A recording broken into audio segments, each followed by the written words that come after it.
The Franco-German War, sometimes known as the Lightning War, was one of the quickest and influential conflicts of the entire decade. After the failure of the Panama Conference, France began planning to kill the Reich before it got a chance to get any bigger. They prepared their tanks and infantry on the Rhine.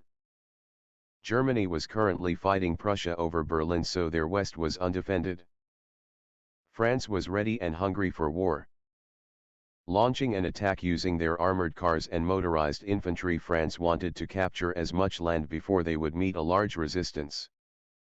The overwhelming power of the French army allowed them to capture the Rhine within days, along with push into Baden. The French met little resistance, but after German high command got reports of the attack, a white peace was made with Prussia, and Germany moved their forces. With Germany moving west, they left the east open. Poland exploited this and invaded the Germans, seeing great success against the undefended eastern lands. Denmark also joins the war, and just as the east, there is little to no resistance to their advance. The Germans are facing too many fronts at a time. To make things even worse for Germany, the Italians under the flag of Warlington invade the undefended south. Germany stands no chance. Vienna, the current German capital, is taken.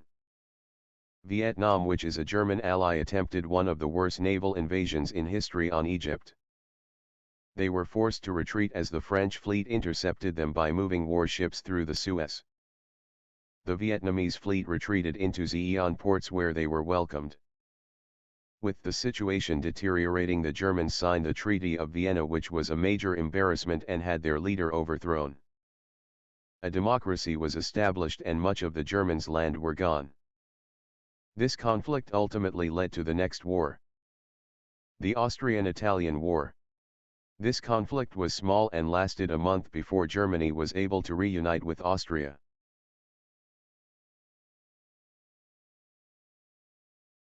The relatively isolated state of Syria hadn't done much since their takeover of Anatolia, but they had recently been building up an army.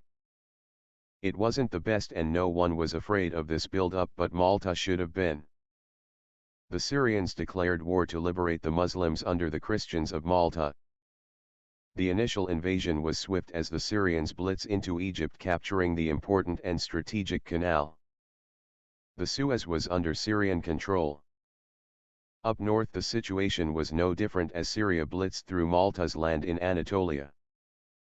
They, however, failed to capture Constantinople, or Istanbul as the Muslims call it. As the first weeks of the war went past, the new Syrian advance was drawn up as Malta controlled the waves and the Syrians had the better land army.